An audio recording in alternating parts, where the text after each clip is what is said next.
Take it every time.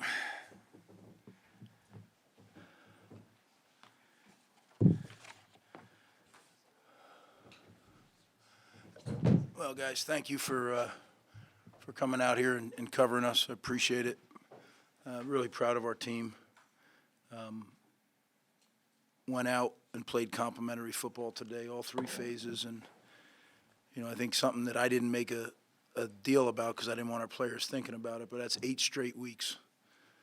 8 straight weeks. The last 2 teams or 3 teams we played had byes, and our kids just kept working, and you could see that it was taking a collective toll on them, but they just kept going. We tried to cut a little here, cut a little there, but the reality is they had to get to work. We're not at the point where you can miss stuff and still be good enough to win, so I'm really proud of the way they worked through 8 straight weeks, and to be able to win here now on the road on our 8th straight week is big, real big. Greg, what's the significance of bowl eligibility for the program at this point? Well, it's a step, Steve, right? Like as we did last time, you get to be bowl eligible, and that's one step on the journey. And it's been well chronicled. We didn't finish the journey last time, so that's the goal, right? It's going to take time. I told you when we got here it was going to take time. There's no quick fixes, not at Rutgers. Right? It's hard, and you just work and work and work. But this is definitely a step. And now we get a little bit of a break, and then we got the last third of the season, which is quite challenging. So we enjoy this one a little bit tonight, and then move on to the bye week. Greg, 2 straight weeks with huge special teams plays. I guess what have you seen from this unit, and how important were those plays given in a game like this? Yeah, I think they're real important. I think special teams. I've said it many times. Special teams and the weight room are the 2 cultural incubators. And why do I say that? Because other than the specialists, nobody comes to Rutgers to be on special teams. They come to be a wide receiver, they come to be a defensive back, a defensive lineman, whatever it is. So that is a sacrifice, right? But at Rutgers, that becomes, I think, an honor to play on our special teams. To be on the punt team is an honor.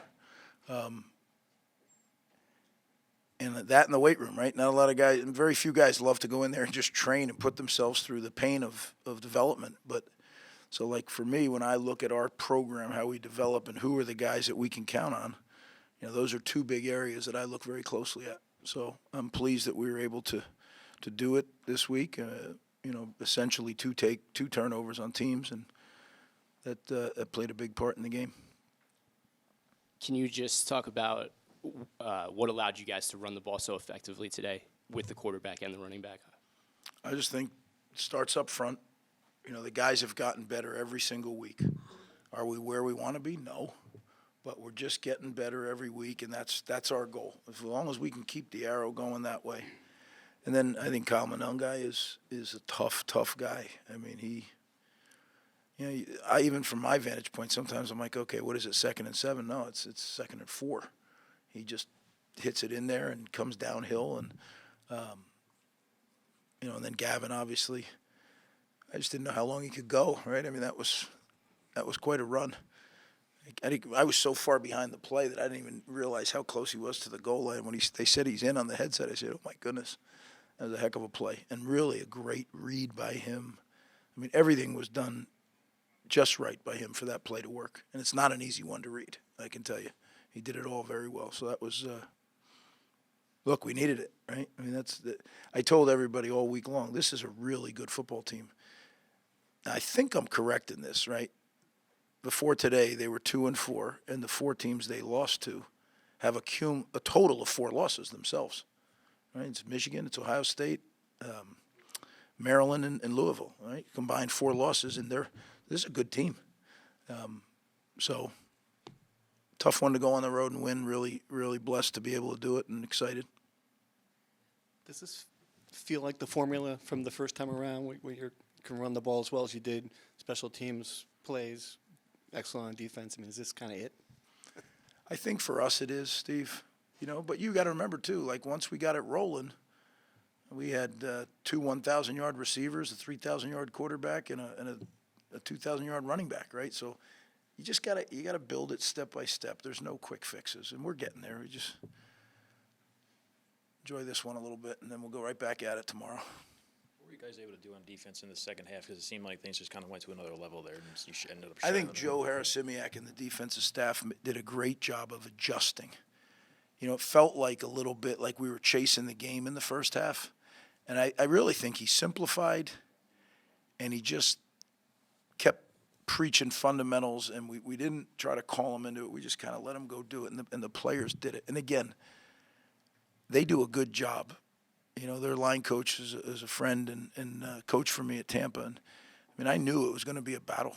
I knew what they were going to do up front, and that number 12 he's dangerous, right? I mean, every time you touch the ball, you hold your breath. So I knew it was going to be and Coach Carey is a seasoned offensive coach, right? He's done it all over the place. So we knew exactly what this was. Now, I'm not sure anybody else believed me other than our team. I think our team did believe me. And what was it at halftime, 17-14? Yeah, I mean, if they didn't, they did then. So tribute to them. They came out and won the game in the second half, and I'm very proud of them. Can you just diagnose the punt block a little bit? I know that's been a specialty of your tenure. What went right on that play?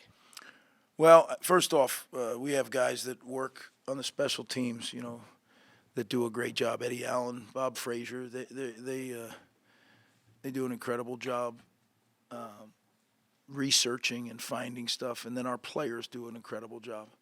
I think our players buy into it, right? Because the details that are needed. I mean, this is Big Ten football. People don't get punts blocked unless you are really detailed. And early in the year, I felt like we had missed a few because we weren't detailed enough.